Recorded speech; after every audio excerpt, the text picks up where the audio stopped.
Hey everyone, welcome to the video. Today, I'll show you how to perfectly set up Banana Hub. First, I'll guide you through how to automatically find the prehistoric island. If that's all you need, you're good to go after the first part. But if you're here to unlock Auto Draco V4, be sure to stick around and watch the entire video for the full setup. Also, the script link is in the description below, and it helps us create more videos like this. So feel free to check it out.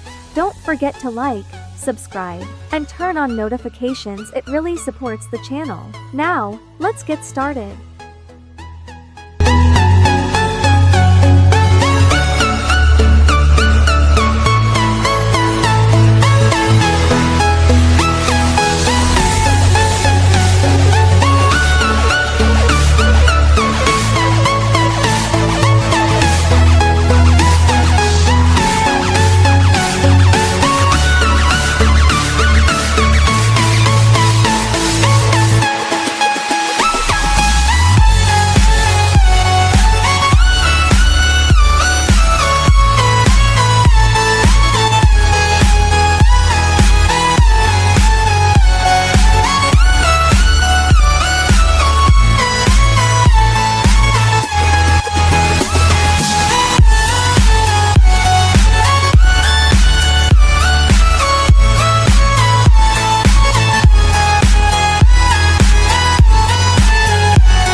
Repeat the process.